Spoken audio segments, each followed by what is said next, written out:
Welcome, everyone, to another episode of the Reframeable podcast, the podcast that brings you people's stories and ideas about how we can work to reframe our relationship, not just with alcohol, but with stress, anxiety, relationships, enjoyment, and so much more. Because changing our relationship with alcohol is about so much more than changing the contents of our glass. This podcast is brought to you by the Reframe app. Reframe is the #1 iOS app to help you cut back or quit drinking alcohol.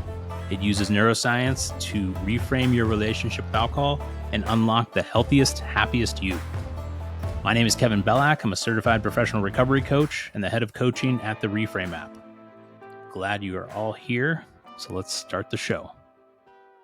In today's episode, I want to talk about how we can control our own narrative and use or not use labels. When I talk about controlling our narrative, I don't mean that we should lie or make things up to tell people that aren't true. When I talk about this, I come at it from a standpoint of how can we best communicate what we are doing in a way that empowers us instead of coming from a place of shame or failure or regret. I've heard the quote many times on this journey that no is a complete sentence.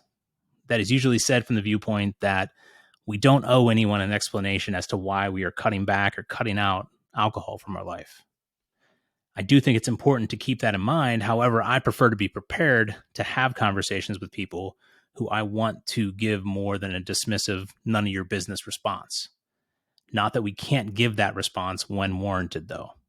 So I would practice the things I would say to people. If I had a work event, a happy hour, a get together with family or friends, I would think about who was going to be there, how I wanted to show up.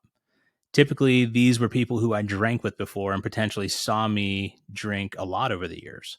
So I knew I couldn't just say, no thanks, I don't drink, and just leave it at that. There would be dumbfounded looks for sure if I did that. So I would say, I'm not drinking right now. I don't drink anymore.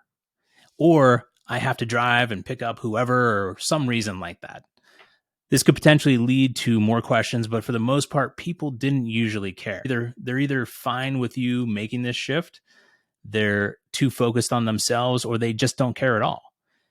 If they did have a question, then we might go down another level and discuss. Maybe they would say, wait, you don't drink anymore? And depending on where I was on my journey at the time, maybe I was trying to just take a break, or maybe I had a more permanent change in mind, I would reply accordingly. I've told people, because it was that time of year, I told people I gave it up for Lent, even though I haven't given up anything for Lent since high school, probably. Or I'm going 1,000 hours dry, or I'm doing a dry month, or I have a bet going with my brother and I'm not losing and paying up. Things like that.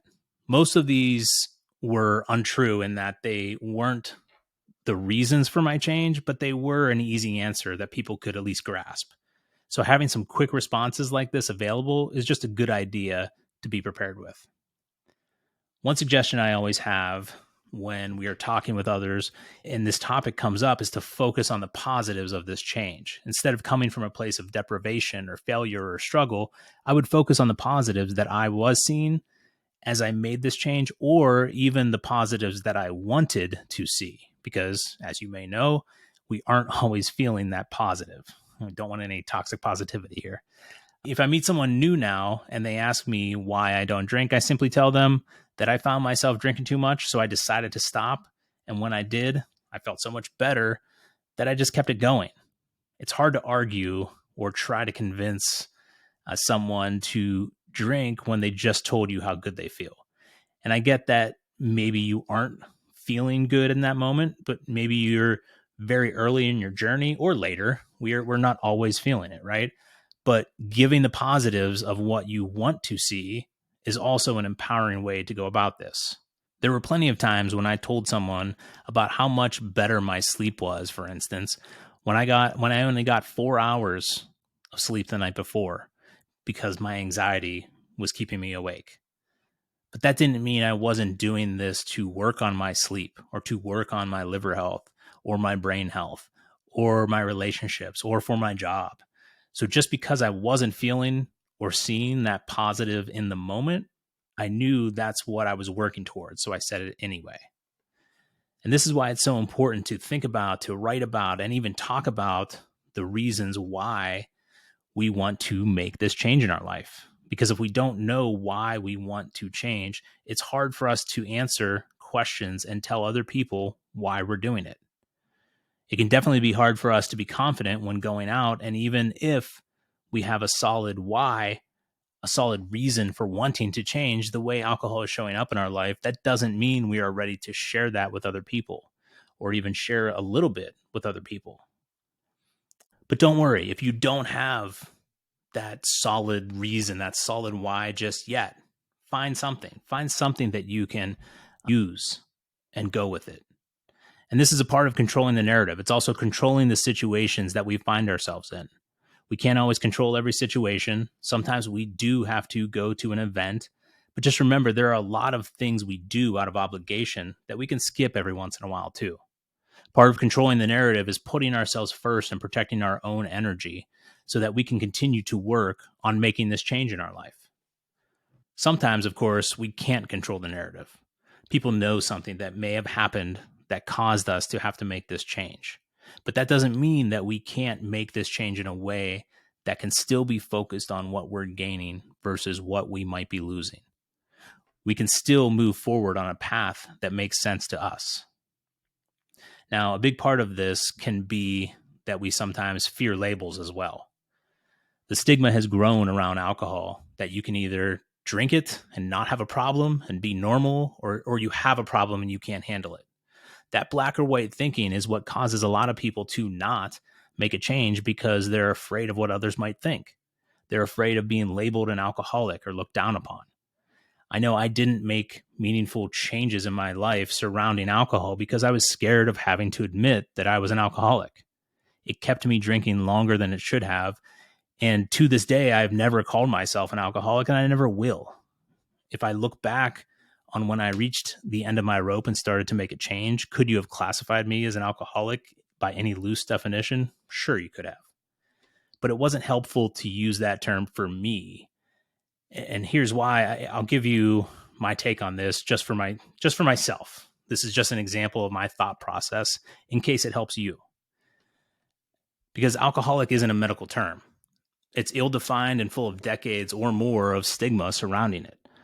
Ultimately, the medical term alcohol use disorder, which is a medical condition characterized by an impaired ability to stop or control alcohol use despite adverse social, occupational, or health consequences, is a spectrum. And we can fall on any point in that spectrum, and that doesn't have to be all the way to one end in order to make a change. And I thought to myself, if I had diabetes or epilepsy, I wouldn't say I am those things. I would say I am someone with epilepsy, for instance. I wasn't an alcoholic. I was someone with an alcohol use disorder. And now I'm definitely not saying that you shouldn't use these words, these labels that work for you. Many people are empowered by this word, and it helps them because it gives them a sense of who they might be and therefore, or who they are, and therefore it allows them to address it head on. It didn't do that for me, and therefore I don't use it, and nobody else has to. If someone wants to call me that, that's up to them. I can't control what other people do or say. I can correct them if I feel it will be helpful, but ultimately all that matters is how I show up for myself. I didn't really like the word sober either, but I forced myself to put that on my Instagram name and call myself the Sober Ginger, to challenge myself to address head on what I was trying to do. After about a year, I think I wanted to change it to something that I felt was more fitting for how I looked at things, but I just left it. It was too much work. So if I were to put a label on myself now, that label is I'm alcohol free. That's it. It's pretty self-explanatory. You could be sober curious. You could be sober. You could call yourself an alcoholic if that works for you. You can be a teetotaler. You could be a mindful drinker. You could just be Kevin. And let me tell you, being Kevin is pretty damn cool if I do say so myself. So feel free to use that one. All right. But seriously, like, you don't have to label yourself for anyone. Do what works for you. A big reason I bring this up now is that I don't want you to let a word hold you back from living your life and making a change for the better, like it did for me for a period of time. In the end, we can look at this as an empowering thing in our life. It's me asking, how can I get better? and not dwelling on how I might have shown up before, but taking advantage of the fact that I am working on myself now and asking, how do I want to show up right now? So this isn't necessarily an act as if type of thing, but it can be embracing that identity of how we want to show up, even if it's for a short period of time. Even if I'm saying, hey, I'm going to cut back this month. Well, then embody that, be empowered by that. Tell yourself, you know what? At this moment, on this day, in this month, I am a mindful drinker. I'm someone who is working on reducing the amount of alcohol they consume and everything that entails. If you're removing alcohol forever or just for a month, then focus on the progress for that along the way. Be it, live it. Don't just focus on what's going to happen a year from now or at the end of the month. Focus on how you can learn right now, this month. Focus on how you can change now and better yourself. What does that look like to you? Recognize that it's not going to be easy and that you can hit bumps along the way and learn from them and keep moving forward.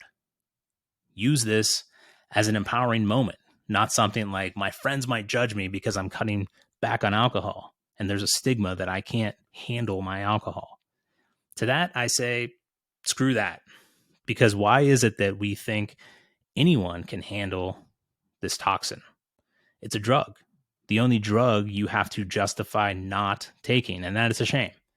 Because it's in this stigma, this justification of why we aren't taking this drug or as much of this drug, that we get stuck in our heads. That's why we don't feel empowered. And again, I say, screw that. Recognize that this is at its core a way that we can improve ourselves, get healthier, heal relationships, gain new coping skills, and reduce our stress.